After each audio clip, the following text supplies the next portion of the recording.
Hi friends, ಇವತ್ತು ನಿಮಗೆ ಹೊಸ ವಿಷಯದ ಬಗ್ಗೆ ಮಾಹಿತಿ ಕೊಡ್ತಾ ಇದ್ದೀನಿ. ಅದೇನಪ್ಪ ಅಂದರೆ ರೇಷನ್ ಕಾರ್ಡ್. ಹೊಸ ರೇಷನ್ ಕಾರ್ಡ್ಗೆ ಅರ್ಜಿ ಯಾರು ಅರ್ಹರು, ಯಾವ ಡಾಕ್ಯುಮೆಂಟ್ ಬೇಕು, ಎಲ್ಲಿ ಅರ್ಜಿ ಸಲ್ಲಿಸಬೇಕು ಅಂತ ಸಂಪೂರ್ಣವಾಗಿ ಮಾಹಿತಿ ಕೊಡ್ತಾ ಇದ್ದೀನಿ. ಫ್ರೆಂಡ್ಸ್, ನನ್ನ ಚಾನಲ್ನ ಲೈಕ್ ಮಾಡಿ ಮುಂದಿನ ವೀಡಿಯೋ ಹಾಕೋಕ್ಕೆ ಸಹಕರಿಸಿ. ಫ್ರೆಂಡ್ಸ್, ಇದು ತುಂಬ ಜನ ರೇಷನ್ ಕಾರ್ಡ್ ಯಾವಾಗ ಅಂತ ಕೇಳ್ತಾ ಇದ್ರಿ. ಅವರಿಗೆ ನಾನು ಇದನ್ನು ಮಾಹಿತಿ ತಿಳಿಸ್ತಾ ಇದ್ದೀನಿ. ಫ್ರೆಂಡ್ಸ್, ಹೊಸ ರೇಷನ್ ಕಾರ್ಡ್ಗೆ ಅರ್ಜಿ ಯಾರು ಅರ್ಹರು. ಕರ್ನಾಟಕದಲ್ಲಿ ಹೊಸ BPL ಅಂತ್ಯೋದಯ ರೇಷನ್ ಕಾರ್ಡ್ಗೆ ಯಾರು ಅರ್ಜಿ ಸಲ್ಲಿಸಬಹುದು, ಬೇಕಾದ ದಾಖಲೆಗಳು ಮತ್ತು ಎಲ್ಲಿ ಅರ್ಜಿ ಹಾಕಬೇಕು ಅಂತ ಮಾಹಿತಿ ಕೊಡ್ತಾ ಇದ್ದೀನಿ. ಈ ಶ್ರಮ ಕಾರ್ಡ್ ಹೊಂದಿರುವವರು, ನಿಮಗೆ ಸರ್ಕಾರದಿಂದ ಈ ಶ್ರಮ ಕಾರ್ಡ್ ಕೊಟ್ಟಿದ್ದಾರೆ, ಅವರು ಕೂಡ ಮಾಡ್ಬೋದು. ಕಟ್ಟಡ ಕಾರ್ಮಿಕರು, ಹೋಟೆಲ್ ಕೆಲಸಗಾರರು, ಚಾಲಕರು, ಅಸಂಘಟಿತ ಕಾರ್ಮಿಕರು ಸಲ್ಲಿಸಬಹುದಾಗಿದೆ. ಫ್ರೆಂಡ್ಸ್, ಅಲೆಮಾರಿ ಬುಡಕಟ್ಟು ಸಮುದಾಯದವರು, PVTG, ಕೊರಗ, ಜೇನುಕುರುಬ ಸೇರಿದಂತೆ ವಿಶೇಷವಾಗಿ ದುರ್ಬಲ ಬುಡಕಟ್ಟು ಗುಂಪುಗಳಿಗೆ ಸೇರಿದ ಕುಟುಂಬಗಳು ರೇಷನ್ ಕಾರ್ಡ್ಗೆ ಅರ್ಜಿಯನ್ನು ಹಾಕಬಹುದು. ಫ್ರೆಂಡ್ಸ್, ಮೂರನೇದು ತುರ್ತು ವೈದ್ಯಕೀಯ ಚಿಕಿತ್ಸೆ ಅಗತ್ಯವಿರುವವರು. ತುಂಬ ಜನ ತೀವ್ರ ಅನಾರೋಗ್ಯದಿಂದ ಬಳಲುತ್ತಿರುವವರು ಮತ್ತು ಚಿಕಿತ್ಸೆಗೆ BPL ಕಾರ್ಡ್ ಅಗತ್ಯವಿರುವ ರೋಗಿಗಳು ತುರ್ತುವಾಗಿ ರೇಷನ್ ಕಾರ್ಡ್ಗೆ ಅಪ್ಲೈ ಮಾಡಬಹುದಾಗಿದೆ. ಫ್ರೆಂಡ್ಸ್,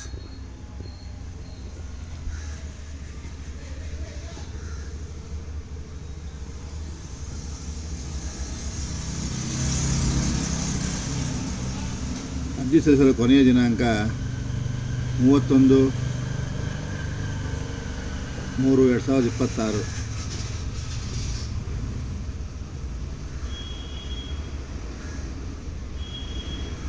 ರೇಷನ್ ಕಾರ್ಡ್ಗೆ ಅರ್ಜಿಯನ್ನು ಹಾಕಲು ಬೇಕಾಗುವ ದಾಖಲೆಗಳು ಯಾವುವು ಅಂದರೆ ಆಧಾರ್ ಕಾರ್ಡ್, ಆದಾಯ ಜಾತಿ ಪ್ರಮಾಣ ಪತ್ರ, ವಿಳಾಸ ಅಡ್ರೆಸ್ ಪುರಾವೆ, ಪಾಸ್ಪೋರ್ಟ್ ಗಾತ್ರದ ಫೋಟೋ. ಫ್ರೆಂಡ್ಸ್, ಇನ್ನೊಂದ್ಸಲಿ ಹೇಳ್ತಾ ಇದ್ದೀನಿ ನೋಡಿ. ರೇಷನ್ ಕಾರ್ಡ್ಗೆ ಅರ್ಜಿ ಸಲ್ಲಿಸಲು ಬೇಕಾಗುವ ದಾಖಲೆಗಳು ಆಧಾರ್ ಕಾರ್ಡ್, ಆದಾಯ ಜಾತಿ ಪ್ರಮಾಣ ಪತ್ರ, ವಿಳಾಸ ಪುರಾವೆ, ಪಾಸ್ಪೋರ್ಟ್ ಗಾತ್ರದ ಫೋಟೋ. ದಯವಿಟ್ಟು ನೋಟ್ ಮಾಡ್ಕೊಳ್ಳಿ.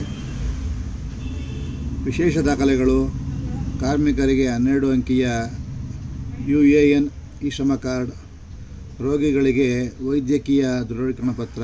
ಫ್ರೆಂಡ್ಸ್, ಇನ್ನೊಂದ್ಸರಿ ಹೇಳ್ತಾ ಇದ್ದೀನಿ ಕೇಳಿ. ವಿಶೇಷ ದಾಖಲೆಗಳು: ಕಾರ್ಮಿಕರಿಗೆ 12 ಅಂಕಿಯ UAN ಈ ಶ್ರಮ ಕಾರ್ಡ್, ರೋಗಿಗಳಿಗೆ ವೈದ್ಯಕೀಯ ದೃಢೀಕರಣ ಪತ್ರ. ಇವು ಬೇಕಾಗುತ್ತೆ. ಫ್ರೆಂಡ್ಸ್, ಮತ್ತು ಎಲ್ಲಿ ಅರ್ಜಿ ಸಲ್ಲಿಸಬೇಕಂದ್ರೆ ಅರ್ಜಿ ಸಲ್ಲಿಸುವ ಕೇಂದ್ರಗಳು ಕರ್ನಾಟಕ 1, ಗ್ರಾಮ 1, ಬೆಂಗಳೂರು 1. ಫ್ರೆಂಡ್ಸ್, ಇನ್ನೊಂದು ಕೇಳ್ತಾ ಇದ್ದೀನಿ ಕೇಳಿ. ಎಲ್ಲಿ ಅರ್ಜಿ ಸಲ್ಲಿಸಬೇಕಂದ್ರೆ ಕರ್ನಾಟಕ 1, ಬೆಂಗಳೂರು 1 ಮತ್ತು ಗ್ರಾಮ 1ಗಳಲ್ಲಿ ಅರ್ಜಿಯನ್ನು ಹಾಕಲಾಗುತ್ತದೆ. ಸಾಮಾನ್ಯ ವರ್ಗದವರಿಗೆ ಯಾವಾಗ ಅಂತ ಕೇಳಿದರೆ, ಅನರ್ಹ ಕಾರ್ಡ್ಗಳ ರದ್ದತಿ ಪ್ರಕ್ರಿಯೆ ಪೂರ್ಣಗೊಂಡ ನಂತರ ಸಾಮಾನ್ಯ ವರ್ಗದವರಿಗೆ ಹಾಕಲಾಗುತ್ತದೆ. ಫ್ರೆಂಡ್ಸ್, ಇದು ಸಾಮಾನ್ಯ ವರ್ಗದವರಿಗೆ ಇಲ್ಲ. ಸಾಮಾನ್ಯ ವರ್ಗದವರಿಗೆ ಈಗೇನು ರೇಷನ್ ಕಾರ್ಡ್ಗಳನ್ನು ರದ್ದು ಮಾಡ್ತಾ ಇದ್ದಾರೆ, ಅದು ಮುಗಿದ ನಂತರ ಮಾಡಲು ಕ್ರಮವನ್ನು ಕೈಗೊಳ್ಳಲಾಗಿದೆ. ಫ್ರೆಂಡ್ಸ್, ಇವಿಷ್ಟು ಹೊಸ ರೇಷನ್ ಕಾರ್ಡ್ಗೆ ಅರ್ಜಿ ಸಲ್ಲಿಸಲು ಎಲ್ಲಿ ಅರ್ಜಿ ಸಲ್ಲಿಸಬೇಕು, ಯಾವಾಗಿಂದ ಸ್ಟಾರ್ಟು ಮತ್ತು ಯಾವ ಡಾಕ್ಯುಮೆಂಟ್ಗಳು ಬೇಕು ಅಂತ ತಿಳಿಸ್ತಾ ಇದ್ದೀನಿ. ಫ್ರೆಂಡ್ಸ್,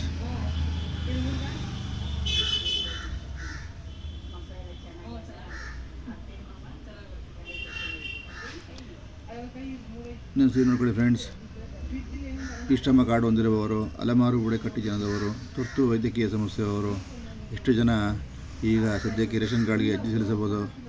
ಅರ್ಜಿ ಸಲ್ಲಿಸಿ ಇದರ ಉಪಯೋಗವನ್ನು ಪಡೆದುಕೊಳ್ಳಿ. ಮಧ್ಯವರ್ತಿಗಳ ಮಧ್ಯೆ ಸಿಗಾಕೊಂಡು ಹಾಳಾಗೋಗ್ಕೋಬೇಡಿ. ನೀವು ಡೈರೆಕ್ಟಾಗಿ ಹೋಗಿ ಅರ್ಜಿಯನ್ನು ಹಾಕಿ ಅಂತ ಕೇಳ್ತಾ, ನನ್ನ ವಿಡಿಯೋ ಇಷ್ಟ ಆಗಿದ್ದರೆ ನನ್ನ ಚಾನಲ್ ಲೈಕ್ ಮಾಡಿ ಮುಂದಿನ ವಿಡಿಯೋ ಹಾಕೋಕ್ಕೆ ಸಹಕರಿಸಿ. Friends, okay.